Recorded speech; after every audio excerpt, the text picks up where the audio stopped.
ප්‍රශ්නාංක 1 බලන්න. මේකේ තියෙන්නේ කෝණික ගම්‍යතාව බෙදීම රේඛීය ගම්‍යතාවයේ මාන. එහෙනම් මෙතනදී ගත්තොත් එහෙම අපිට ගන්න පුළුවන් කෝණික ගම්‍යතාව බෙදීම රේඛීය ගම්‍යතාව. ඒතර කෝණික ගම්‍යතාව ප්‍රකාශ කරන්න පුළුවන් විදිහ පහසුම විදිය මොකද්ද? රේඛීය ගම්‍යතාවයත් එක්ක සම්බන්ධ කරලා MV රේඛීය ගම්‍යතාවයේ ගූර්ණය තමයි කෝණික ගම්‍යතාවය. එහෙනම් මෙතනදී රේඛීය ගම්‍යතාව MV. එහෙනම් මෙතනදී මේකට මේ කපලා ගිහිල්ලා මේක සමාන වෙන්නේ R කියන එකට. එහෙනම් R කියන කෙනාගේ මාන R කියන කෙනාගේ මාන වෙන්නේ L කියන එක. එහෙනම් මෙතනදී කෝණික ගම්‍යතාව බෙදීම රේඛීය ගම්‍යතාවය කියන එකේ මාන L වලට සමානයි. ඊට පස්සේ අපි සාමාන්‍යයෙන් ඔහොම නැතුව කෝණික ගම්‍යතාව ප්‍රකාශ කරන්න පුළුවන්නේ අපිට තව විදියකට ඒ විදියට බලමු. එහෙනම් මෙතන අපිට ගන්න පුළුවන් I omega බෙදීම MV. එහෙනම් I ට ආදේශ කරොතින් I ට එන්නේ මෙතනදී ගත්තොත් I සමාන වෙන්නේ මොකක් හරි ඉලක්කමක් වෙනවා. ඊට පස්සේ M R වර්ගයනේ. මෙතනට එන්නේ ඉලක්කම. එහෙනම් මෙතනට අපි ඒ ඉලක්කම x කියලා දාමු. x mr වර්ගය omega බෙදීම mv. එහෙනම් මෙතනට අපිට සුළු කරන්න පුළුවන් මේ m ට මේ m කපලා යනවා. ඊට පස්සේ මේක අපිට ලියන්න පුළුවන් කොහොමද? v සමානයි r omega කියලා සමීකරණයක් දාන්න. එහෙනම් අපිට මේකේ එක r එකක් අරගෙන අනිත් එක ලියන්න පුළුවන් මෙතනදී x වැඩි කිරීම r මෙතන r omega බෙදීම යට v. එහෙනම් මේකට මේක කපලා යන්න. එහෙනම් මෙතනදී මාන ලියන්න ඉතුරු වෙනකොට මේක ඉලක්කමක් ආයේ r ගේ මාන මොනවද? l. එහෙනම් මෙතනදී මේ සමීකරණය සුළු කළත් අරගන්න පුළුවන්. එහෙනම් මෙතනට පිළිතුරු අංකය 1 කියන එකයි එන්නේ. බලන්න ඊට පස්සේ දෙවෙනි ප්‍රශ්නය. දෙවෙනි ප්‍රශ්නේ මෙන්න මෙහෙම කියනවා. විස්කම්භය 2 සෙන්ටිමීටර පමණ වන දුඩ ගෝලයක අරය සඳහා නිවැරදි මිනුමක් ලබා ගැනීමට යෝග්‍ය විද්‍යාගාර උපකරණ මොනවද කියලා යහන්නේ. එතකොට මේකෙදී උත්තරවල උපකරණ 4ක් ඇතුළත් වෙනවා. එතකොට අපි මේකෙදී බැලුවොතින් එහෙම මුලින් විද්‍යාගාරයේදී අපිට ඉගෙන ගන්න තියෙන උපකරණ මොනවද කියලා මෙන්න මේ උපකරණ 5 ගැන තමයි අපිට ඉගෙන ගන්න තියෙන්නේ. එතකොට ගත්තොත් එහෙම මීටර් රූලේ කුඩා මිනුම 1 මිලිමීටර, වර්නියර් කැලිපරේ මෙතන දක්වලා තියෙන සරලම වර්නියර් කැලිපරේ කුඩා මිනුම මීට වඩා අඩු කුඩා මිනුම් තියෙන වර්නියර් කැලිපර අපිට හම්බ වෙනවා. එතකොට සාමාන්‍ය වර්නියර් කැලිපරයක මිනුම් ගන්න පුළුවන් පරාසය 15යි මිලිමීටර සෙන්ටිමීටර පරාසය තුල. ඒතර එයා යෝග්‍ය වෙන්නේ 1 සෙන්ටිමීටරට වඩා වැඩි මිනුම් ගන්න. එතකොට ඒ විදියට අනිත් මිනුම් උපකරණ වලටත් මේ දක්වලා තියෙනවා. එතකොට ගෝලමානයේ පොඩි විශේෂත්වයක් තියෙනවා. එයාගේ කිසියම් තලයකට සාපේක්ෂව ඉහළට තියෙන මිනුම් වගේම පහළට තියෙන මිනුමුත් ගන්න පුළුවන්. ස්ක්‍රූප් පාද මෙතනදී ආධාරක පාද තුඩු පවතින තලයට ඉහළට මිනුම් ගන්නවා වගේම පහළට මිනුම් ගන්නත් පුළුවන්. ඒකයි මෙතන ඍණ 10යි මිලිමීටර ධන 10යි මිලිමීටර කියලා දක්වලා තියෙන්නේ. හරිද? එහෙනම් අපි මෙතනින් බලමු එක මිනුම් උපකරණය මේ 2 සෙන්ටිමීටර විස්කම්භයක් තියෙන ගෝලයේ විස්කම්භය මැනගන්න සුදුසු වෙනවද කියලා. නම් ওই විදියට. එතකොට ගත්තොත් ඉතින් මෙතනදී 2 සෙන්ටිමීටර විස්කම්භයක් තියෙන. හරිද? එතකොට අපි බලමු දැන් මීටර් රූලෙන් මේක මනින්න බෑනේ. එහෙනම් මීටර් රූල උත්තරවල දීලත් නැහැ. මීටර් රූල කොහොමවත් යොදා ගන්න බෑ. ඊට පස්සේ ගත්තොත් ඉතින් මෙතනදී වර්නියර් කැලිපරය ගත්තොත් වර්නියර් කැලිපරය අපි සරලම වර්නියර් කැලිපරය ගමු. කුඩා මිනුම 0.1 මිලිමීටර කියලා හිතන එක. එහෙනම් මෙතනදී ගත්තොත් මේක 1 සෙන්ටිමීටරට වඩා වැඩි ඒවා මනින්න යෝග්‍ය වෙන්නේ. එහෙනම් මෙතනදී මේ විස්කම්භය මනින්න ඒක පාවිච්චි කරන්න පුළුවන්. සාමාන්‍ය සරලම එක පාවිච්චි කරන්න පුළුවන්. එහෙනම් ඒක උත්තරයක් විදිහට ගන්න පුළුවන්. ඊට පස්සේ මයික්‍රොමීටර් ස්ක්‍රූප් වාමානිය. මයික්‍රොමීටර් ස්ක්‍රූප් වාමානිය මෙන්න මෙතන බලන්න. එයාගේ මිනුම් ගන්න පුළුවන් පරාසය ඉද්දයි කිනිහිරයයි උපරිමයටම ඈත් කරන්න පුළුවන් කොච්චරක්ද? 0.2.5 සෙන්ටිමීටර් වගේ. ඔන්න ඔය යගේ. හරිද? සාමාන්‍ය සරල මේක පාසල් විද්‍යාගාරයේදී හමු වෙන එක මෙන්න මෙච්චර තමයි මේ දෙන්න අතර උපරිම පරතරය තියෙන්නේ. එහෙනම් ඒකට මේක ඇතුළත් කරන්න පුළුවන්ද? ඔය ඇතුළත් කරන්න පුළුවන්. එහෙනම් මේ උපකරණයත් යොදා ගන්න පුළුවන්. හරිද? එහෙනම් මෙතනදී ඊට පස්සේ ගෝලමානය ගොඩක් දෙනෙක් හිතන්න පුළුවන් මේක ගෝලමානයෙන් තමයි මනින්න ඕන කියලා. ගෝලමානය ගැන මතක් කරලා බලන්න. මේක එච්චර ලොකු ගෝලයක් නෙවෙයි. මේක එච්චර ලොකු ගෝලයක් නෙවෙයි. සාමාන්‍යයෙන් රබර් බෝලයක් අපි සාමාන්‍ය ටෙනිස් බෝල එක වගේ ප්‍රමාණයක එකක් නෙවෙයි. හරිද? එතකොට ගෝලමානයේ ආධාරක පාද තුඩු මේක මත තියන්න මේක කුඩා වෙන්න පුළුවන්. හරිද? මේක සාමාන්‍යයෙන් කුඩායි. ඒකින්ද මෙතනට ගෝලමානය යොදා ගන්න බැරි වෙයි. හරිද? මේ උපකරණ දෙකම හරියනවා. මෙතනට ගෝලමානය යොදා ගන්න බෑ. ආධාරක පාද තුඩු මේ ගෝලය මත තියන්න එපැයි මේක මනින්න. එතකොට මොකද වෙන්නේ? මේ ගෝලය කුඩා හින්දා ආධාරක පාද තුඩු වලට වඩා මේක කුඩායි. ඒ අතර පරතරයට වඩා මේක කුඩායි. ඒකින්ද මේක ඒක ඇතුළට යාම සිදු වෙනවා. ඒකින්ද මේක ගෝලමානය භාවිතා කරමින් මනින්න බෑ. ගෝලමානය භාවිතා කරමින් මනින්න බෑ. ඒතර චලාන් වීක්ෂය භාවිතා කරමින් මේකේ පාඨාංක අරගෙන එක පාටම පාඨාංකයක් ගන්නත් බෑ. කිසියම් ගණනය කිරීමක් කළා. ඒ කියන්නේ මේ කොහේ හරි හයි කළා සෑහෙන ක්‍රියාවලියක් කරන්න වෙනවා. මේක ගන්න. ඉතින් එච්චර කරදර වෙන්න ඕනේ නැහැ. මේ මිනු උපකරණ දෙකෙන් පහසුවෙන් ගන්න පුළුවන් හින්දා. හරිද? එතකොට චලාන් වීක්ෂයෙන් බෑ කියලා කියන්නේ නැහැ. ගන්න පුළුවන්. හැබැයි මේගොල්ලන්ට සාපේක්ෂව අපහසුයි. හරිද? එතකොට ඕකෙදී මේකේ මිනු උපකරණ දෙක වෙන්නේ ස්ක්‍රූප් වාමානය හා වර්නියර් කැලිපරය කියන එක. පාසල් විද්‍යාගාරයේ තියෙන සාමාන්‍ය වර්නියර් කැලිපරයෙන් හා මයික්‍රොමීටර් ස්ක්‍රූප් වාමානයෙන් මේ ගෝලයේ විශ්කම්භය මිනුම් කරගන්න පුළුවන්. උත්තරේ අංක 4 කියන එකයි එන්නේ. පිළිතුරු අංකය 4 කියන එකයි. විශේෂයෙන්ම ඔකේ තේරුම් ගන්න ගෝලමානය ඔකට බෑ කියන එක. ඒ කියන්නේ මේක ස්ක්‍රූප් පාද තුඩු අතර පරතරයට වඩා මේ ගෝලය කුඩායි. මේ ගෝලය කුඩායි. හරිද? ඒකින්ද ස්ක්‍රූප් පාද තුඩු අතරට මේ ගෝලය තියන්න බෑ. ස්ක්‍රූප් පාද තුඩු තුන මේක මත තියන්න බෑ. ගෝලය ඇතුළට යන්න. හරිද? එහෙනම් ගෝලමානය මේකට හරියන්නේ නැහැ. චලාන් වීක්ෂය පුළුවන්. චලාන් වීක්ෂය පුළුවන්. ඒ වුණාට ඉතින් මෙතනදී චලාන් වීක්ෂය ඔකට භාවිතා කිරීම එච්චර ප්‍රායෝගික නෑ. එතකොට වඩා පහසුවෙන් මේ දෙන්නගෙන් ගන්න පුළුවන් හින්දා මේකට යන්නේ නැතුව මේකෙන් අපිට මිනුම ලබා ගන්න පුළුවන්. මේ දෙන්නම පාවිච්චි කරන්න පුළුවන්. එහෙනම් උත්තරේ අංක 4 කියන එකයි එන්නේ.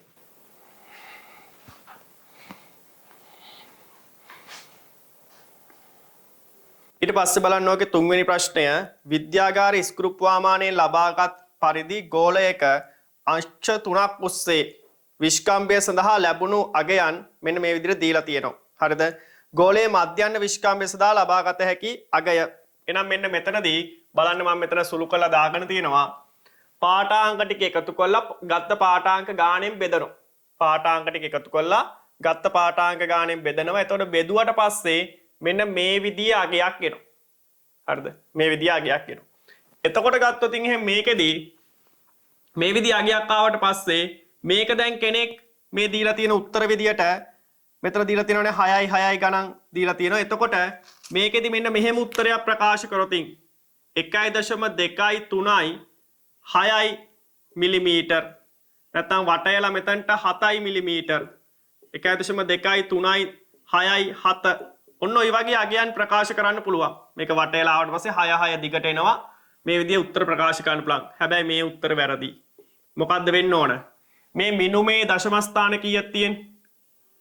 මේක කුඩාම මිනුම උපකරණවල පාඨාංක බැලුවට පස්සේ කියන්න පුළුවන් මේ උපකරණේ කුඩාම මිනුම වෙන්නේ 0.01 මිලිමීටර්. එහෙනම් මේ මිනුම ප්‍රකාශ කරන්නේ මිලිමීටර් දශම ස්ථාන 2කට විතරයි. මේක එහෙනම් මෙතනදී දශම ස්ථාන 2කට වඩා තියෙන්න බෑ. එහෙනම් මොකද්ද කරන්න ඕන? මේ උත්තරේ වට යන්න. 1.2යි 4යි මිලිමීටර් තමයි උත්තරේ වෙන්නේ. හොඳට මතක තියාගන්න මධ්‍යන්නේ ගන්න ලැබේවි ප්‍රායෝගික පරීක්ෂණවලදී. එතකොට සමහර ව්‍යුහගත රචනාවකදී මේ ගණනය කිරීම එන්න පුළුවන්. එතකොට මධ්‍යන්නේ හොයන්න. මධ්‍යන්නේ හොයලා කීය ආවත් ඒක වටයලා තියන්න මෙන්න මේ උත්තරවල මේ අපිට අගයන් වල තිබ්බ දශම ස්ථාන ගානට. ඒක අනිවාර්යයි. හරිද? කිසියම් මිනු උපකරණයකින් මිනුමක් ගත්තට පස්සේ ඒ මිනු උපකරණයේ කුඩාම මිනුම තියෙනවනේ. එතකොට ඒ කුඩාම මිනුමට තියෙන දශම ස්ථාන ගාන ඒකෙන් ගන්න මිනුම් වලටත් තියෙන්න ඕනේ. ඊට වඩා වැඩි වෙන්නත් බෑ. ඊට වඩා අඩු වෙන්නත් බෑ.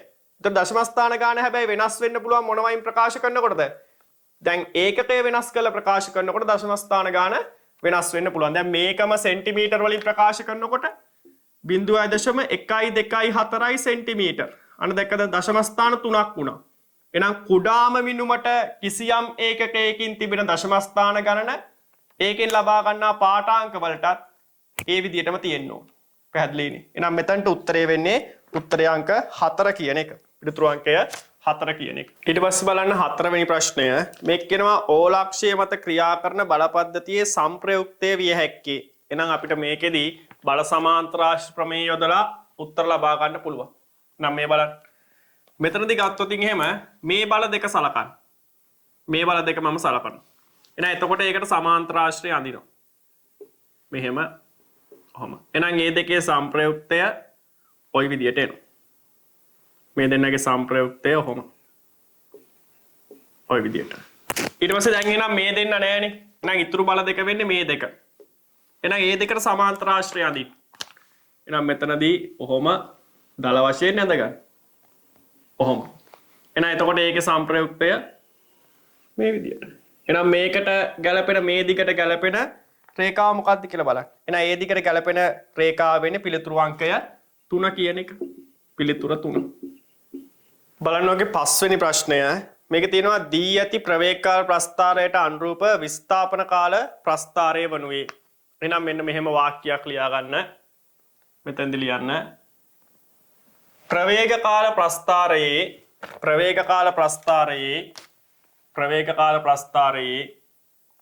y කණ්ඩාංකයට සිදුවන දෙය. ප්‍රවේග කාල ප්‍රස්ථාරයේ y කණ්ඩාංකයට සිදුවන දෙය විස්ථාපන කාල ප්‍රස්ථාරයේ අනුක්‍රමණයට සිදුවිය යුතුය. ප්‍රවේග කාල ප්‍රස්ථාරයේ y කණ්ඩාංකයට සිදුවන දෙය විස්ථාපන කාල ප්‍රස්ථාරයේ අනුක්‍රමණයට සිදුවිය යුතුය.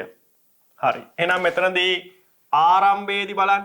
ආරම්භයේදී ප්‍රවේග කාල ප්‍රස්ථාරයේ y කණ්ඩාංකය සමානයි 0යි. එහෙනම් විස්ථාපන කාල ප්‍රස්ථාරයේ ආරම්භක අනුක්‍රමණය 0යි. ඊට පස්සේ මෙන්න මේ ප්‍රදේශයේදී මොකද කියන්න පුළුවන්? ධන y වැඩි වේ. ඊට පස්සේ මෙතනදී මේ ප්‍රදේශයේදී ධන y නියත. මේ ප්‍රදේශයේදී ධන y අඩු වේ.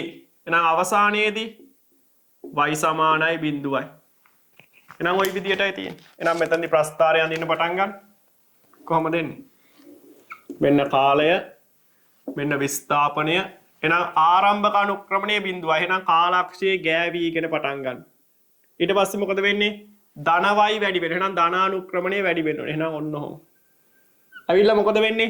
අන්තිමට තියෙන ධනාගේ නියත වෙනවා. එහෙනම් මේ තියෙන රේඛාව කැඩෙන්නේ නැහැ. මේ තියෙන අනුක්‍රමණයම ඔහොම තියෙනවා. එහෙනම් ධන y නියත. එහෙනම් ධනානුක්‍රමණය නියත. හරිනේ. ඊට පස්සේ මෙතනදී ධන y අඩු වෙනවා. එහෙනම් මේ තියෙන අනුක්‍රමණය මේ තියෙන y යගේමනේ අඩු වෙන්න ගන්න.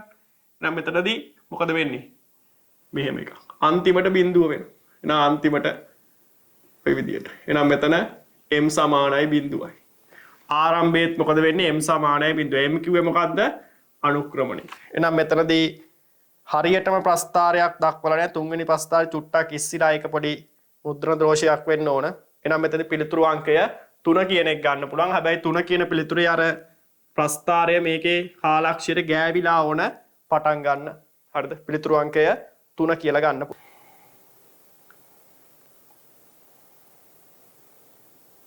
ඊළඟට බලන්න 6 වෙනි ප්‍රශ්නය.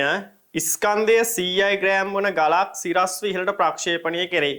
එය නැවත ප්‍රක්ෂේපණ ලක්ෂයට පැමිණීමේදී සිදුවන මුළු ගම්‍යතා වෙනස 4 නිව්ටන් තප්පර නම් ප්‍රක්ෂේපණ වේගය ms ඍණ එකකින් අහලා තියෙනවා. නම් මෙතනදී ගත්තොත් එහෙම මෙන්න වස්තුව අපි ගල m ස්කන්ධයකින් යුතුයි කියලා ගමු. ප්‍රක්ෂේපණය කරන්නේ u වේගයෙන්. එහෙනම් වාත ප්‍රතිරෝධයක් නැත්නම් ඉහළ ගිහිල්ලා ආයේ මෙතන පොළවේ ඇවිල්ලා වදින්නේ මොන ප්‍රවේගයෙන්ද?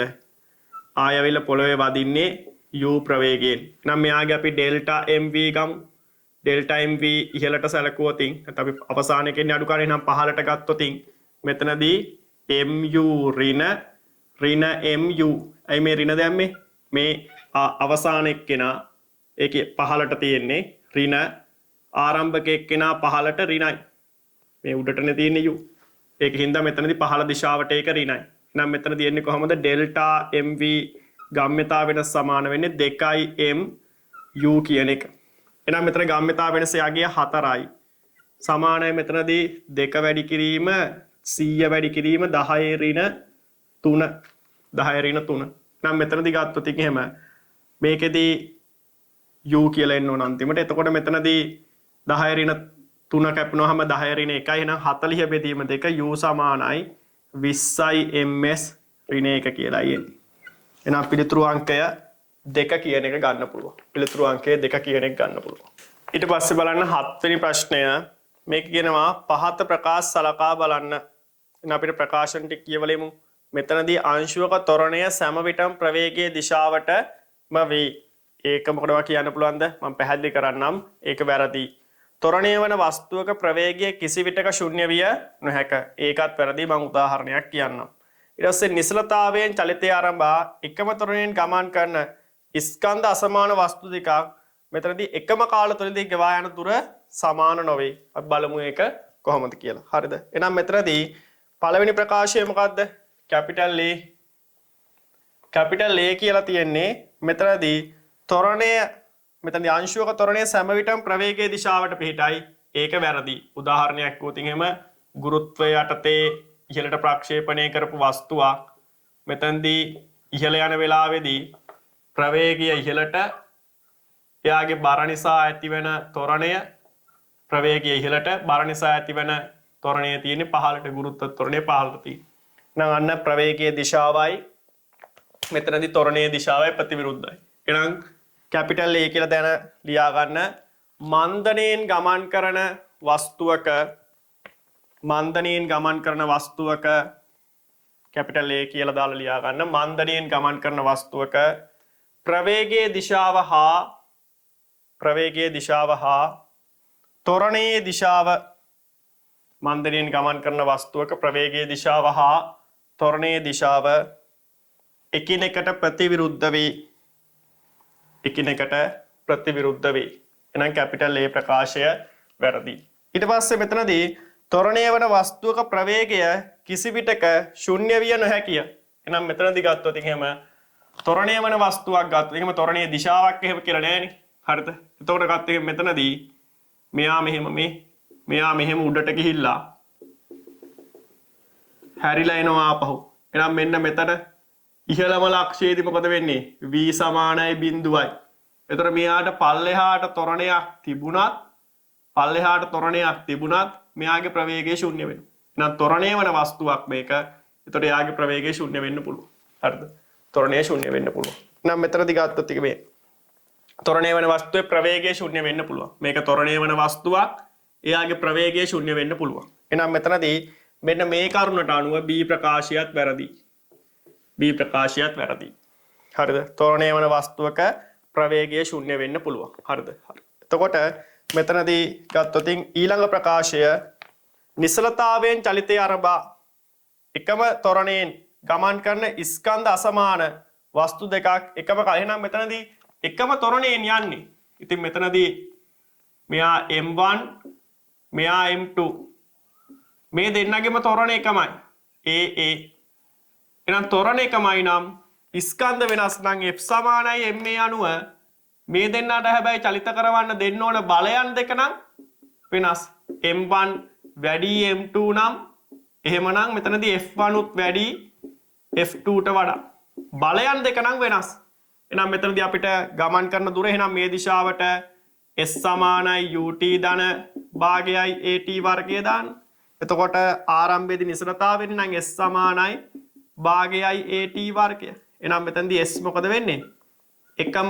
එහෙනම් ඒක මෙතනදී සමාන දුර නොවේස්. මෙතනදී වස්තු දෙකක් එකම කාලය තුලදී ගෙවා යන දුර සමාන නොවේ කියලා කියන්නේ. එහෙනම් සමාන නොවේ කියන එක වැරදි. මෙතනදී ගත්තොත් එහෙම ඒක සමාන වෙනවා. එහෙනම් මෙතනදී සියල්ල අසත්‍ය වේ කියන එකයි පිළිතුර වෙන්නේ. සියල්ල අසත්‍ය වේ කියන එකයි පිළිතුර වෙන්නේ. පිළිතුරු අංකය 5. බලන්න ඕකේ 8 වෙනි ප්‍රශ්නය. මේක මෙහෙම කියනවා. නියත ව්‍යාවර්තයක් යටතේ රෝදයක් අචල අක්ෂයක් වටා නියත කෝණික ප්‍රවේගයෙන් භ්‍රමණය කෙරේ. ඉරක් අඳගන්න එකේ නියත කෝණික ප්‍රවේගයෙන් කියන වචනය වැදගත්. භ්‍රමණ චාලක ශක්තිය කෝණික විස්ථාපනය සමග නිරූපණය කරන ප්‍රස්ථාරය වන්නේ. එහෙනම් දැන් හිතන්න මේකෙදී මේ විදිහේ රෝදයක් මේකට ව්‍යාවර්තයක් යොදලා තියෙනවා. අපි හිතමු බලයකින් කියලා. ඔම බලය මෙතන R. මේක යෙදුවට මෙයාගේ ඔමෙගා නියතයිලු. ඔමෙගා නියත. හරියට ඒක මේ වගේ. මෙතනදී වස්තුවක් තලයක චලිත වෙනවා. මෙහෙම බලයක් යොදලා තියෙනවා F. ඒකේ V නියතයි. දැන් අපිට පැහැදිලිනේ. මේකට වඩා මේක හොඳට තේරෙනවනේ. එතකොට මෙහෙම V නියත වෙන්න නම් මොකද වෙන්නේ? V නියතයි නම් සිම්පල් A සමානයි බිඳුවයි.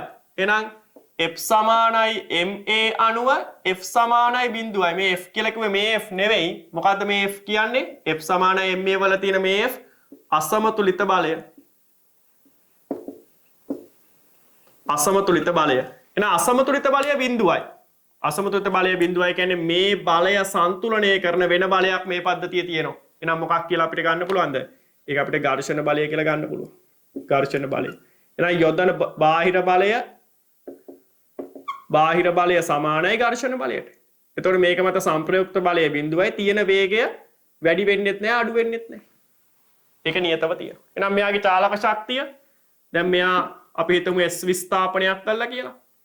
S විස්ථාපනයක් කරනකොටත් මෙතනදි චාලක ශක්තිය භාගයයි mv වර්ගය. S විස්ථාපනයක් කරන වෙලාවෙදිත් මෙයාගේ චාලක ශක්තිය භාගයයි mv වර්ගය. එහෙනම් S එක්ක චාලක ශක්තිය ප්‍රස්ථාරගත කරොත් ඒක නියතයක්. දැන් ඉතින් උත්තරය ආවා වගේ තමයි. එහෙනම් ඕකේ කිව්වා අර රේඛීය කියන වචන ටික මෙතනට වෙනස් කරලා ගන්නයි තියෙන්නේ. එහෙනම් ඉතින් මේ ව්‍යාවර්තයක් යොදනවා. ව්‍යාවර්තයක් යදුවාම ඔමෙගා නියත නම් ඔමෙගා නියත නම් ඇල්ෆා සමානයි බිඳුවයි. එහෙනම් ටෝ සමානයි I ඇල්ෆා අනුව ටෝ සමානයි බිඳුවයි. මේකෙදි ටෝ කියලා කියන්නේ මෙතනදී F වැඩි කිරීම R නෙවෙයි. මේ කියන්නේ අසමතුලිත ව්‍යාවර්තය. අසමතුලිත ව්‍යාවර්තය බිඳුවයි. එහෙනම් මෙතනදී මේ ව්‍යාවර්තය F වැඩි කිරීම R කියලා ව්‍යාවර්තයක් තියෙනවා. එහෙනම් මේ ව්‍යාවර්තය නැති කරන්න ඝර්ෂණ ව්‍යාවර්තයක් මේකේ අනිත් පැත්තට තියෙනවා. එහෙනම් මේක කොහේ හරි තැනකින් ඝර්ෂණ බල තියෙනවා. එක තැනකින් කියලා කියන්න බෑ. එතකොට Fම නෙවෙයි වෙන වෙන තැන් අනුව සංප්‍රයුක්ත ඝර්ෂණීය ව්‍යාවර්තයක් තියෙනවා. එහෙනම් ඒක නැති වෙන විදිහට මේක සමානයි ටෝ නම් මෙතනදී ඒක නැති වෙන විදිහට ඝර්ෂණ බල වලින් ව්‍යාවර්තයක් තියෙනවා. එහෙනම් මොකද වෙන්නේ? මේ ව්‍යාවර්තයට ඒ ඝර්ෂණ ව්‍යාවර්තය කපලා යනවා. නැත්නම් ඝර්ෂණ ව්‍යාවර්තයට මේ ව්‍යාවර්තය කපලා ගිහිල්ලා මෙන්න මෙතනදී සංප්‍රයුක්ත ව්‍යාවර්තය ශුන්‍ය වෙනවා. එහෙනම් මොකද වෙන්නේ? එහෙනම් මේකෙදි ගත්තොත් ඉගෙම ඔමෙගා වෙනස් වෙන්නේ නැහැ. එහෙනම් කෝණික විස්ථාපනයත් එක්ක මේකේ ප්‍රස්ථාරය මෙතනදී E θත් එක්ක වෙනස් වීම මේ විදියමයි. පැහැදිලිනේ? අපිට මේක හොඳට දැනෙනවා. මේක හොඳටම දැනෙනවා. එතකොට ඒකට අනුරූප කරන්න මේක. ඒකමයි මේක. පැහැදිලිනේ? එහෙනම් මෙතනට ගන්න පුළුවන් පිළිතුරු අංකය 2 කියන එක මේකේ සිදුවෙන සිදුවීමමයි මෙතන සිදුවෙන්නේ. ඒ කිව්ව පද ටික අර වචන ගැලපෙන විදිහට හුවමාරු වීම විතරයි තියෙන්නේ. පද අනුරූප කරන්න. භ්‍රමණ චලිතය කියන එකේ ගණන් තනියෙන් භ්‍රමණ චලිතයෙන් හදන්න යන්න එපා. හැමතිස්සෙම රේඛීය චලිතයට අනුරූප කරලා හිතන්න. එතකොට බොහොම පහසුවෙන් හදන්න පුළුවන්. හරිද? එහෙනම් එතනට පිළිතුරු අංකය 2 කියන එක ගන්න පුළුවන්. පස්සේ බලන්න 9 වෙනි ප්‍රශ්නය. මේ කියනවා බීමත් අයෙකු ඉදිරියට පියවර 5ක් තබන විට ආපසු පියවර 3ක් මෙතනදී තබයි. ඒ කියන්නේ ඉස්සරහට අඩි 5ක් තියෙනවා. ආය පිටිපස්සට අඩි 3ක් එනවා. හරිද? පියවරක දිග 1 මීටර්ද කාලය තප්පර 1ක්ද වේ. හරිද?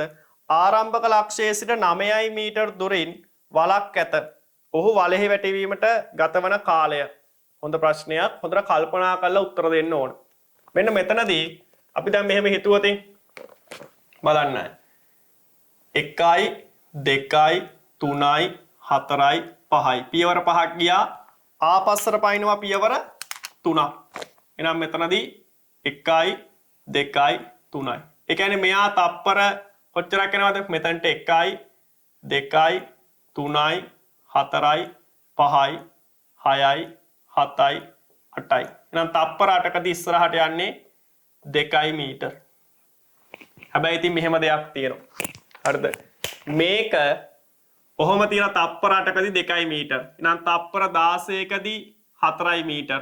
තප්පර 24කදී 6 මීටර. ඊට පස්සේ තප්පර 32කදී 8 මීටර. එහෙම කියලා ගාන හැදුවොතින් වරදිනවා. ඇයි? මෙයා ඉස්සරහට ගිහින්නේ පස්සට එන්නේ. එතකොට හරියටම ප්‍රථම වතාවට 9 මීටර වෙන අවස්ථාව හිතන්න ඕන.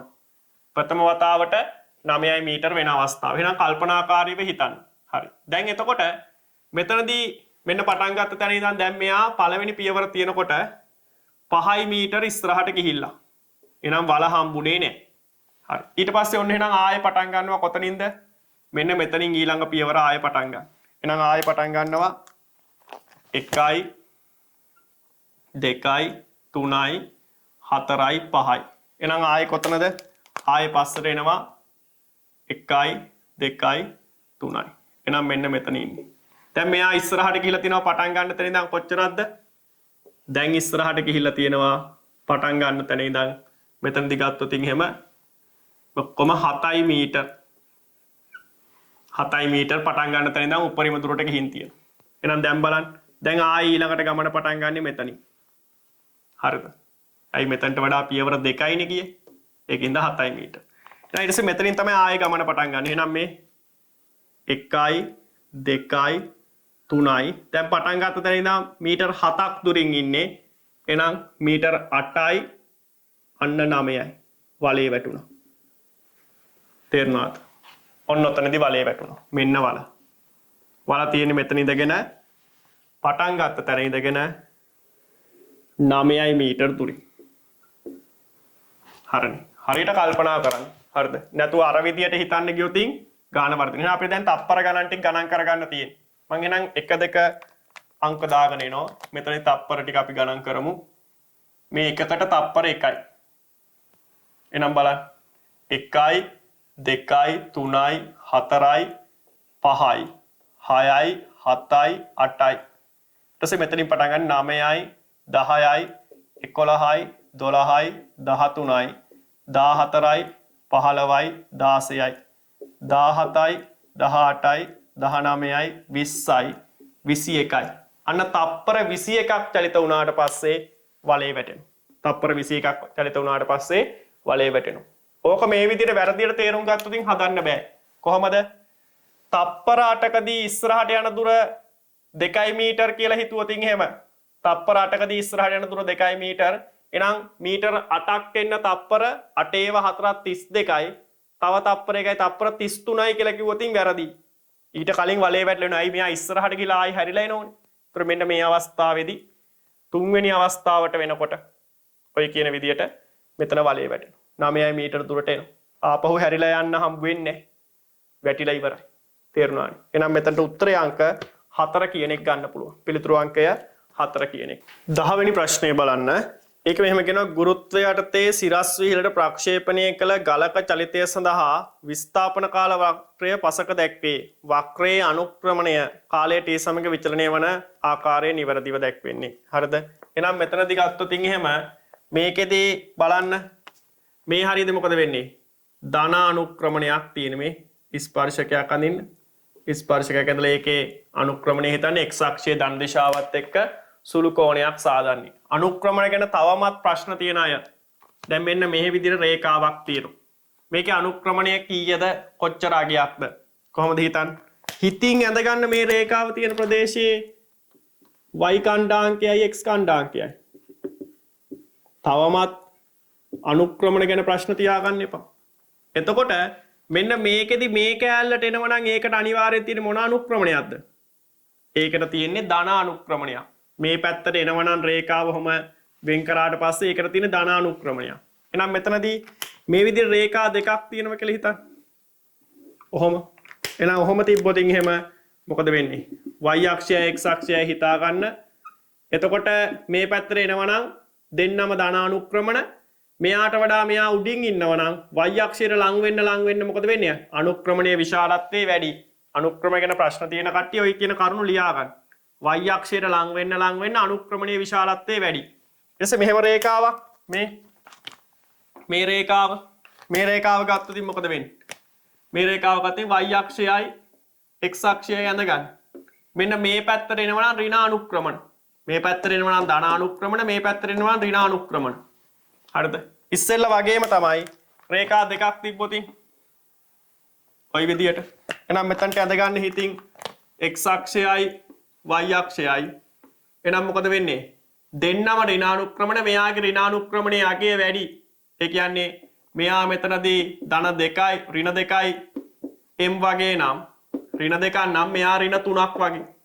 විශාලත්වයේ වැඩි. y අක්ෂයට ලං වෙන්න අනුක්‍රමණයේ විශාලත්වයේ වැඩි. එහෙනම් මෙතනදී ධන අනුක්‍රමණ ඍණ අනුක්‍රමණ වෙන් කරගන්න විදිය දැන් හරිනේ. අනුක්‍රමණයේ වැඩි අඩු රේඛා වෙන් කරගන්න විදියත් හරිනේ. එහෙනම් මොකක්ද එන්නේ? මෙන්න මේ පැත්තට ආවොතින් ධන අනුක්‍රමණ, මේ පැත්තට ආවොතින් ඍණ අනුක්‍රමණ. y අක්ෂයට ලං වුණොතින් y ට ලං වෙනව නම් මොකද වෙන්නේ? y ට ලං වෙනව නම් m ගේ විශාලත්වය වැඩි වෙනවා. එහෙනුයි මෙහෙනුයි දෙපැත්තෙම y ට ලං වෙනව නම් m ගේ විශාලත්වය වැඩි වෙනවා. ඔන්න ඔච්චරයි ඉතින් අනුක්‍රමණ ගැන තියෙන්නේ. මේ ටික දන්නව නම් ඇති. ওই ටික දන්නව නම් ඇති. පැහැදිලිනේ. හරි. එහෙනම් මෙතනදී අපි බලමු. මෙයා මොකද වෙන්නේ? දැන් ඔයි කියනු ටික අනුව ඔන්න බලන්න. දැන් මේකේ අපිට අනුක්‍රමණය අවශ්‍යයි නම් මම තැන් කිහිපයකදී ස්පර්ශක අඳිනවා. ඔතනදී ඇඳා, ඔතනදී ඇඳා, මෙතනදී ඇඳා. තව දෙයක් මීට අමතරව මතක තියාගන්න. x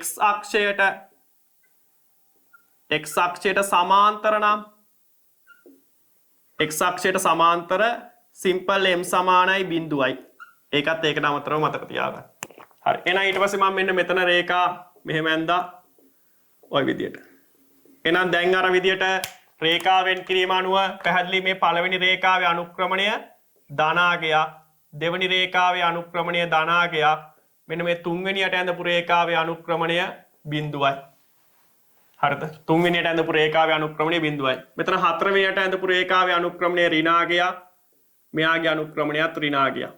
එහෙනම් මේ පළවෙනි රේඛා දෙක ගැන විතරක් හිතන්න. පළවෙනි රේඛා කෑලි දෙක ගැන විතරක් හිතුවොතින් මෙයාගේ ධනානුක්‍රමණය වැඩි, මෙයාගේ ධනානුක්‍රමණය අඩුයි.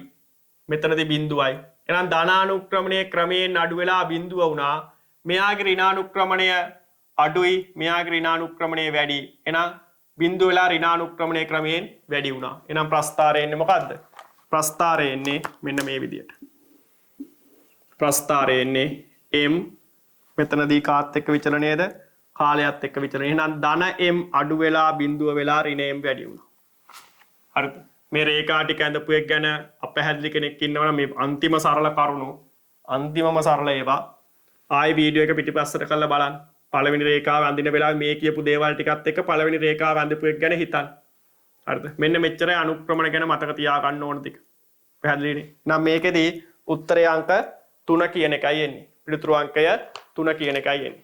තව අමතර කරුණක් කිව්වොත් මේ විස්ථාපන කාල ප්‍රස්ථාරයට අනුරූප ප්‍රවේග කාල ප්‍රස්ථාරය අඳින්න කිව්වනම් මේ විස්ථාපන කාල ප්‍රස්ථාරයට අනුරූප ප්‍රවේග කාල ප්‍රස්ථාරය අඳින්න කිව්වනම් මොකද්ද වෙන්නේ? මේකමයි ප්‍රස්ථාරය. මේකම තමයි ප්‍රස්ථාරය. ඇයි එහෙම වෙන්නේ? මෙන්න මෙහෙම වාක්‍යයක් ලියා ගන්න. විස්ථාපන කාල ප්‍රස්ථාරයක අනුක්‍රමණයට සිදුවන දෙය විස්ථාපන කාල ප්‍රස්ථාරයක අනුක්‍රමණයට සිදුවන දෙය විස්ථාපන කාල ප්‍රස්ථාරයක අනුක්‍රමණයට සිදුවන දෙය ප්‍රවේග කාල ප්‍රස්ථාරයේ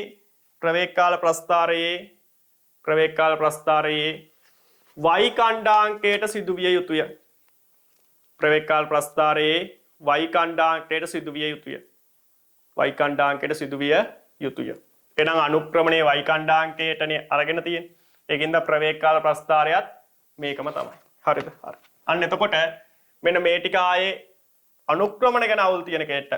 මොකද මේ ඊටාම සරල දෙයක් ඉඳ මම ටක් ගාලා යන්නේ අනුක්‍රමණ ගැන අවුල් තියෙන කෙනෙක් ආයේ මේ කොටස පිටිපස්සට කරලා බලන්න මේ ටික අහගෙන ඉඳලා එක එක රේඛාව අඳින වෙලාවෙදි කල්පනා කරන්න.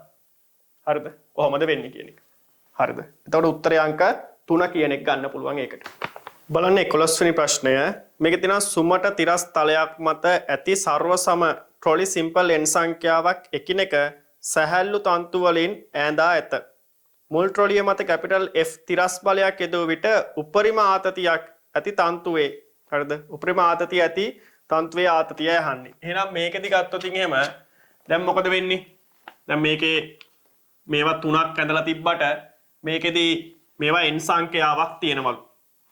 එතකොට දැන් මෙයා මේ පෙට්ටි n සංඛ්‍යාවම ඇදගෙන යන්න ඕන.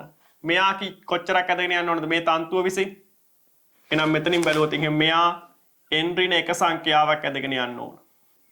එහෙනම් මෙන්න මේක තමයි උපරිම ආතතිය. උපරිම ආතතිය. එහෙනම් මෙතනදී අපි පද්ධතියට ලැබෙන ත්වරණය සිම්පල් A කියලා ගමු. එහෙනම් මෙතන දානවා පද්ධතියට මෙහෙට F සමානයි MA. එහෙනම් මෙතනදී හැම තන්තුවේම කොහොම ආතති තියෙනවා. හැම තන්තුවෙම දෙන. එතකොට ඒවා දෙන්න ඉන්න හින්දා කැපිලා යනවා. මේකත් කැපිලා යනවා. පද්ධතිය මත අසමතුලිත බලය කැපිටල් F සමානයි MN. හරිද? Simple MN. එහෙනම් මෙතනදී ගත්තොත් එහෙම මේ අවස්ථාවේදී මේක A. එහෙනම් සිම්පල් A සමානයි F බෙදීම MN. එක්කෙනෙක් ස්කන්ධය M. එහෙනම් ඒ වගේ කී දෙනෙක් ඉන්නවද? N ප්‍රමාණයක් ඉන්නවා. එහෙනම් මෙන්න ත්වරණය. ඊට පස්සේ දානවා අපි මෙතනදී දැන් අපිට ඕනේ මෙන්න මේ T. මේ T තමයි උපරිම T වෙන්නේ. හරියට නිකන් අර අපි කලින් පේපරේදී සාකච්ඡා කරේ බර තන්තුවක මොකද වෙන්නේ? පහළ ඉඳගෙන ඉහළට යනකොට තන්තුවේ ආතතිය වැඩි වෙනවා. බර තන්තුවක පහළ ඉඳගෙන ඉහළට යනකොට තන්තුවේ ආතතිය වැඩි වෙනවා. එහෙනම් මොකද වෙන්නේ? ඇයි එහෙම වෙන්නේ? දරාගෙන ඉන්න ඕන කට්ටිය ප්‍රමාණය වැඩි වෙනවා එන්න උඩට යද්දි. ඒ වගේ තමයි. මේකේ පිටිපස්සට යද්දි එන්න ඇදගෙන යන්න ඕන කට්ටියගේ ස්කන්ධය අඩු වෙනවා. හරිද? මේ තන්තුවෙන් ඇදගෙන යන්න ඕන n ඍණ 1 ප්‍රමාණයක්. මේකෙන් n ඍණ 2 ප්‍රමාණයක්. පිටිපස්සට යන්නේ ඇදගෙන යන්න ඕන පෙට්ටි ප්‍රමාණය අඩු වෙන හින්දා තන්තුවේ ආතතිය අඩු වෙනවා. එහෙනම් උපරිම ආතතියක් තියෙන්නේ මේ මුල්ම තන්තුවට. එහෙනම් මෙතෙන් දානවා අවසාන මෙතනදී ට්‍රොලි තියෙන්නේ. එහෙනම් අවසාන ට්‍රොලි n ඍණ 1ට අවසාන ට්‍රොලි n ඍණ 1ට මේ දිශාවට F සමානයි MA. එහෙනම් මෙතනින් මේ පැත්තට දාන්න. එහෙනම් මේකෙදි අසමතුලිත බලය කැපිටල් T සමානයි ස්කන්ධය M වාරයක් n ඍණ 1 ත්වරණය සිම්පල් A. එහෙනම් T සමානයි M වැඩි කිරීම n ඍණ 1 A කියලා කියන්නේ F බෙදීම MN. එහෙනම් මෙතනදී M ට M කපලා යනවා. එහෙනම් T සමානයි n ඍණ 1යි කැපිටල් F බෙදීම n. එහෙනම් මෙතනදී පිළිතුරු අංකය 4 කියන එක ගන්න පුළුවන්. පිළිතුර වෙන්නේ 4.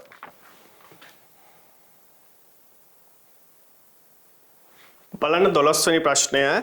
දිග සිම්පල් L ඒකාකාර දණ්ඩ හරිමැදින් ඍජු කෝණීව නැමුව විට ගුරුත්ව කේන්ද්‍රයේ ඇතිවන විස්ථාපනය. ගුරුත්ව කේන්ද්‍රයේ ඇතිවන විස්ථාපනයයි අහන්නේ. එහෙනම් මෙතනදී ගත්තොත් එහෙම මේකෙදී මේ අවස්ථාවේදී මෙයායි ගුරුත්ව කේන්ද්‍රය මෙන්න මෙතන හරි මැද. මේ පැත්තයි සමාන වෙන හරි මැද. එතකොට අපි මෙයාගේ දිග ගමු L බෙදීම 2යි. මේ පැත්තත් L බෙදීම 2යි. එහෙනම් මෙන්න මෙතන ගුරුත්ව කේන්ද්‍රය ඉන්නේ. එහෙනම් හරි මැදින් නවනවා. ඒ කියන්නේ මෙන්න මෙතන තමයි කලින් ගුරුත්ව කේන්ද්‍රය තිබ්බේ. ඊට පස්සේ අපි මේ විදියෙන් ප්‍රශ්නයක් මීට වඩා ටිකක් අමාරු එකක්. මතකද මීට කලින් පේපර් එකේදී අපිට හම්බුණා මෙතන මැද තීටා කෝණයක් තියෙන නැවුවට පස්සේ ගුරුත්ව කේන්ද්‍රයේ විස්ථාපනය හොයන්න. එතකොට මෙතන ඍජු කෝණයක් ඉන්න පහසුයි ඒක. එහෙනම් මෙතනදී මේ වෙලාවේදී මෙතනදී කොහමද එන්නේ? මෙතනදී ගත්තොත් එහෙම මේ වෙලාවේදී මෙන්න මේ උඩ තන්තුකේ දඬු කොටසේ ගුරුත්ව කේන්ද්‍රය L බෙදීම 4යි. මෙතනත් L බෙදීම 4යි. හරිද? එහෙනම් මෙතන මම ගන්නවා G1. මෙන්න මේ කෑල්ලේ ගුරුත්ව කේන්ද්‍රය. මේ කෑල්ලේ ගුරුත්ව කේන්ද්‍රය ඒ කෑල්ලේ ගුරුත්ව කේන්ද්‍රය මෙන්න මෙතන. ඒක G2. එහෙනම් මෙතනදී මේක L බෙදීම 4යි. එහෙනම් මෙතන අංශක 90 හරියටම සමච්ඡේදනය වෙන විදිහට රේඛාවක් ඇඳොතින් මෙන්න මේ දෙන්න යා කරාට පස්සේ මෙන්න මෙතනයි පද්ධතියේ පොදු ගුරුත්ව කේන්ද්‍රය දැන් පිහිටන්නේ. ඒතර මෙතන 90 හින්දා මතකද අර කලින් ගානේදී තීටා තිබ්බේ. එතකොට මෙතන උනේ මොකද්ද? තීටා බෙදීම 2. දැන් මෙතන අංශක 45. එහෙනම් මෙතනදී මොකද වෙන්නේ? මේක කර්ණය. මෙතන එහෙනම් ආයේ ඍජු කෝණයක් නේ. මෙතන ආයේ ඍජු කෝණයක්. හරිද? මෙතන ආයේ ලම්බක වෙනවා. එහෙනම් මෙතනදී ගත්ත එහෙම කර්ණය දන්නවා. මේ දිග කොච්චරක්ද වෙන්නේ? L බෙදීම 4යි cos 45. එහෙනම් මෙතනදී ගුරුත්ව කේන්ද්‍රයේ විස්ථාපනය අර ත්‍රිකෝණයෙන් ලියන්න පුළුවන් L බෙදීම 4යි cos 45. ඔයි විභේදනය එහෙම අමාරු ළමයි ඉන්නවනම් තමන්ම තනියම ත්‍රිකෝණ කිහිපයක් ඇඳගෙන හිතින් ඒවා ලියන්න පුරුදු වෙන්න. ඒ කියන්නේ මුලින්ම මෙන්න මේ විදියට මම උදාහරණ කිහිපයක් පෙන්නන්නම්. දැන් මේකෙදී ඔයා මෙතන ඍජු කෝණය මෙතන කර්ණය දන්නවා ඔයා L කියලා. මෙතන කෝණය θ. ඔයා තනියම කල්පනා කරන්න මෙතනට x කියලා අරගෙන මේකට එන්නේ මොකක්ද කියලා. එහෙනම් L sin θ. ඊට පස්සේ මෙතනදී L cos θ. මේක එකපාරට බැරි ළමයි මෙතනට xy කියලා දාගෙන අර ත්‍රිකෝණමිතික අනුපාතය ලියලා හරස් ගුණිතය කරලා මේ පාදයේ දිග ලබා ගන්න. එතකොට ඊට පස්සේ ඔයා ඊළඟට කරන්න තනියම මේවා දෙතුන් පාරක් Taman පුහුණු වෙනකොට Tamanට පුළුවන් වෙනවා. හරිද? ඔයා ඊට පස්සේ බලන්න බද්ධ පාදයේ දරනවා. බද්ධ පාදයේ දන්නව නම් මේක ලියන්නේ කොහොමද? එහෙනම් මෙතනදී කොහොමද එන්නේ? මේ අවස්ථාවේදී මේක x කියලා ගන්න.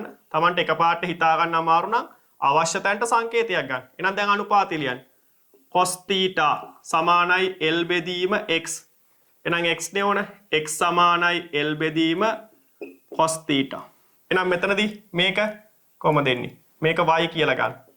තමන්ම ගණන් ටිකක් නිර්මාණය කරගෙන දෙතුන් පාරක් හදන්න. එතකොට තමන්ට පුළුවන් වෙනවා. එහෙනම් මෙතන අපිට බද්ධ පාදයයි සම්මුඛ පාදයයි සම්බන්ධ වෙන්නේ tan වලින්නේ. එහෙනම් tan θ සමානයි y බෙදීම L කියන එක. එහෙනම් මෙතනින් y සමානයි මෙතනදී y සමානයි L tan θ. අන්න එතකොට තමන්ටම අහු වෙනවා මේක කරන්න ඕන විදිය. ඒක කවුරුත් කියන දෙනකම් බලාගෙන ඉන්න එපා. තමන්ට මේවා එකපාර ලියන්න අවුල් නම් තමන්ම මේ විදිය ගණන් කිහිපයක් දාගෙන හදන්න. එතකොට තමන්ට ඒ හුරුව ලැබෙයි. හරිද? එහෙනම් මෙතනට උත්තරය අංක විදිහට මේක සුළු කරන්න ඕන. L බෙදීම 4 වැඩි කිරීම 1 යට මූල 2. එහෙනම් මෙතනදී L බෙදීම 4යි මූල 2. 4යි මූල 2 පිළිතුරු අංකය 1 කියන එක ගන්න පුළුවන්. පිළිතුරු අංකය 1 කියන එක ගන්න පුළුවන්.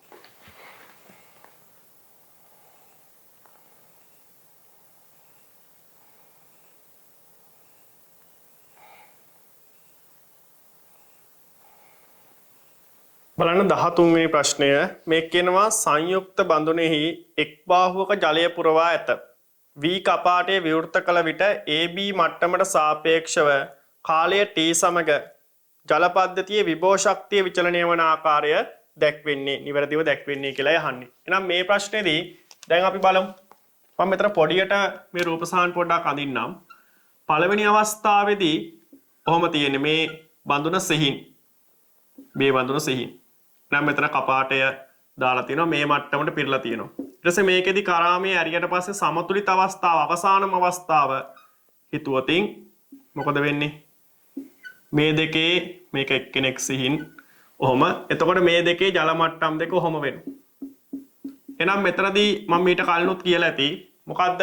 ලක්ෂීය නොවන වස්තුවක mgh ගුරුත්වාකර්ෂණ විභව ශක්තිය ගන්නව නම් එතනදී h වෙනුවට ගන්න මොකද්ද?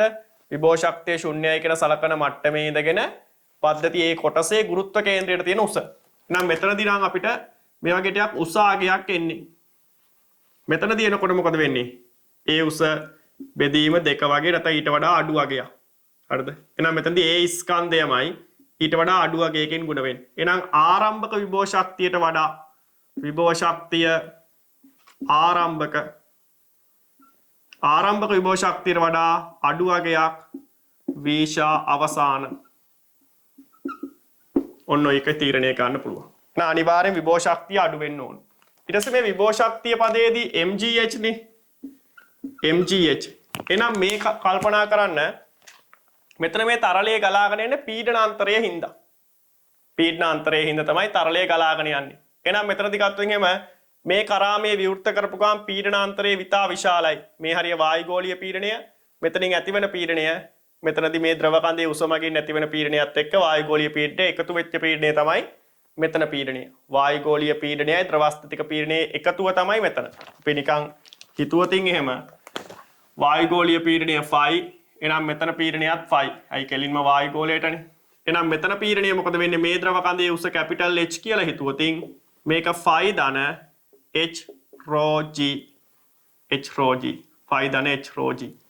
එහෙනම් මෙතනදී ගත්තොත් එහෙම දැන් ආරම්භයේදී පීඩනාන්තරය ගොඩක් වැඩි තරලයේ වේගයෙන් ගලාගෙන යනවා. තරලයේ වේගයෙන් යනවා කියන්නේ ස්කන්ධය අර පැත්තට වේගයෙන් යනවා.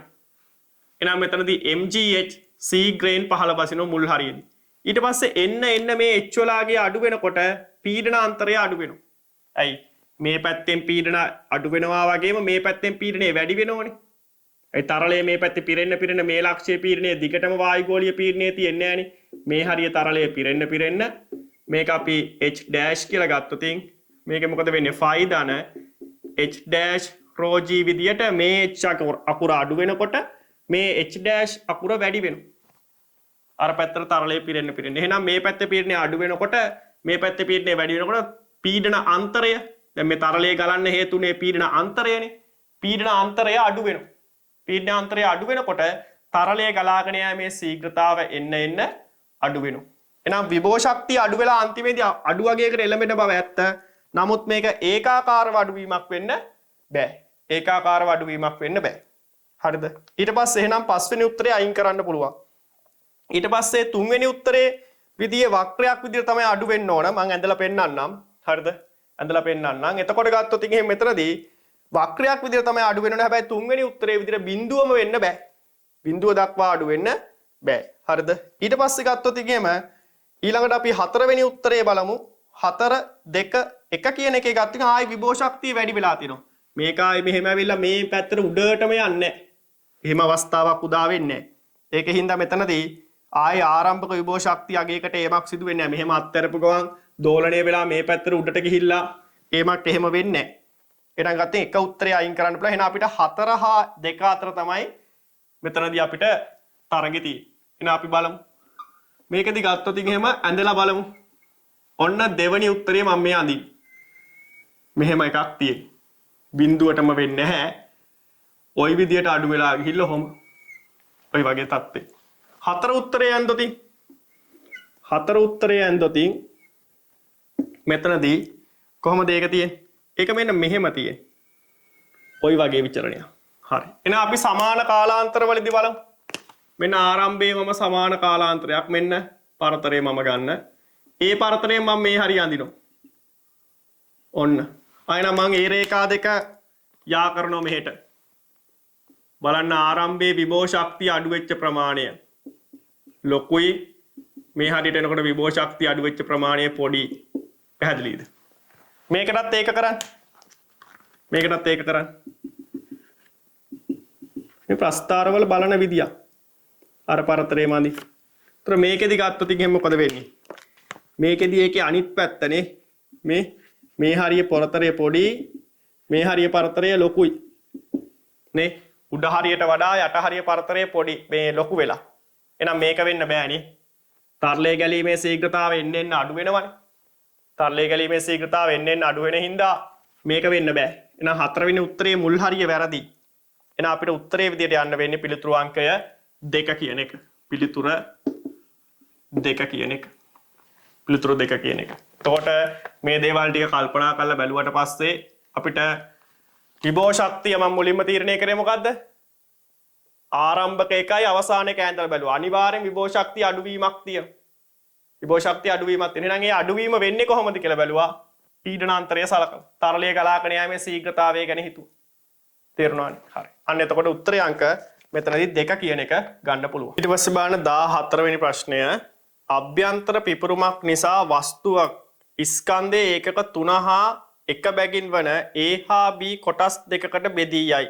කැබලි තිරස්ව විසිවේ නම් A හා B කොටස් වල ආරම්භක ප්‍රවේග අතර අනුපාතය VA බෙදීම VB සහ පද්ධතියේ ස්කන්ධ කේන්ද්‍රයේ වේගය පිළිවෙලින් දැක්වෙන්නේ. එහෙනම් මෙතනදී මේ බලන්න. ඕගොල්ලන්ට බොහොම වැදගත් තියරි කොටසක් කියලා දුන්නු කොටසක් ඇති. මොකද්ද?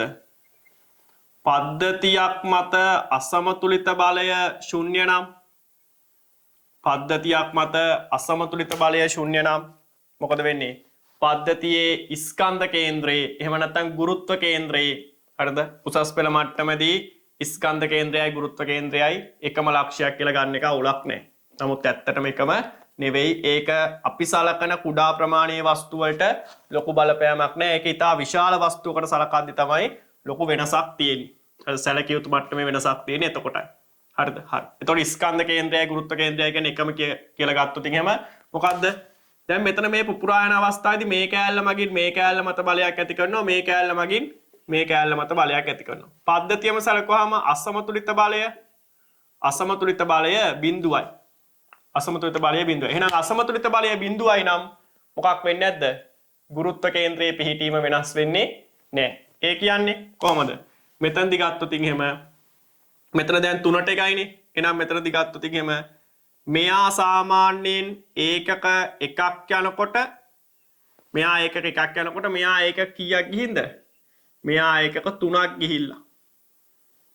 මෙතන 1 කිලෝග්‍රෑම් කියලා ගත්තොත් මෙයා 3 කිලෝග්‍රෑම් කියලා ගත්තින් කොහොම. එහෙනම් අනුපාතයට අනුව බලන්න පුපුරපු තැනමයි ගුරුත්ව කේන්ද්‍රය තියෙන්නේ. එතකොට මෙයා ඊට පස්සේ මේ පැත්තෙන් ඒකක දෙකක් ගිහින් කියලා හිතන්න. මම නිකමට මීටර් වලින් ගන්නම්. මෙතන මෙයා 2 මීටර යනකොට මෙයා මෙහෙට කොච්චරක් ගිහින්ද? මෙයා මෙහෙට 6 මීටර ගිහිල්ලා. ඔයගොල්ලන්ට දැන් වේගයන් හෙව්වට පස්සෙත් මේක තේරුම් ගන්න පුළුවන්. එහෙනම් ස්කන්ධ කේන්ද්‍රය මොනවා වෙන්නේ නැද්ද? තියෙන තැන වෙනස් වෙන්නේ නැහැ. ස්කන්ධ කේන්ද්‍රයේ වේගය බිඳුවයි. වේගය බිඳුවයි. හරිද? එහෙනම් මෙතන අපිට මේ වේග දෙක හොයනවානේ. එහෙනම් මෙතනදී අපි ගමු මෙයා A නේ. එහෙනම් මෙයා VA මෙයා VB දෙන්නත් ප්‍රතිවිරුද්ධවයි යන්නේ කොහොම. එහෙනම් මෙතනට මෙයාට දාන්න මේ දිශාවට රේඛීය ගම්‍යතා සංස්ථිති නියමය. එහෙනම් රේඛීය ගම්‍යතා සංස්ථිති නියමය දැම්මොත් එහෙම කොහොමද එන්නේ? 1 වැඩි කිරීම VB ඍණ 3 වැඩි කිරීම VA සමානයි බිඳුවයි. හරිද? බාහිර අසමතුලිත බලයක් ක්‍රියා කරන්නේ නැති හින්දා රේඛීය ගම්‍යතාව සංස්ථිතිකයි. එහෙනම් මේ අවසාන ගම්‍යතා ආරම්භක ගම්‍යතාව බිඳුවයි. ඒ නිශ්චලවනේ හිටියේ. එහෙනම් මෙතනදී මොකද වෙන්නේ? VB සමානයි 3යි VA. අපෙන් අහන්නේ මොකද්ද? VA බෙදීම VB. එහෙනම් 1යට 3යි. VA බෙදීම VB. ඔන්න එහෙනම් ඕක. දැන් බලන්න අපි නිකමට මේ දෙන්න අතර අනුපාතය මෙයා එහෙනම් මොකද වෙන්නේ? මෙයා මේ අවස්ථාවේදී අඩු වැඩි එකනේ වෙන්න ඕනේ. එහෙනම් මෙයා 3යි V නම් මෙයා V. ඉතින් වේගයන් දෙක අනුවත් පැහැදිලිනේ. මෙයා 3 ගුණයක් යනකොට මෙයා යන්නේ 1 ගුණයක්. එහෙනම් ස්කන්ධ කේන්ද්‍රය තියෙන්නේ පුපුරපු තැනමයි. එහෙනම් බෝම්බයක් පුපුරලා යනවා කැබලි 100කට විතර. බෝම්බේ ගුරුත්ව කේන්ද්‍රය කොතනද තියෙන්නේ? බෝම්බේ පුපුරපු තැනමයි. බෝම්බයක් කැබලි 100කට පුපුරලා යනවා.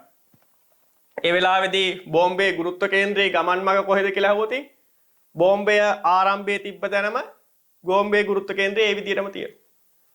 ඒ විදිහට ඒ ගුරුත්ව කේන්ද්‍රය එතන තියෙන විදිහ තමයි බෝම්බේ කැබලි ටික හතර වටේට විසික් වෙලා යන්නේ. පැහැදිලිනේ. එහෙනම් මෙතනදී ස්කන්ධ කේන්ද්‍රයේ ප්‍රවේගය නැත්නම් වේගය බිඳුවයි. මේ දෙන්න අතර අනුපාතය කීයද වෙන්නේ? මෙතනදී 1ට 3යි. එහෙනම් උත්තරයේ අංක 2 කියන එක ගන්න පුළුවන්. පිළිතුරු අංකය 2 කියන එක ගන්න පුළුවන්. හරිද?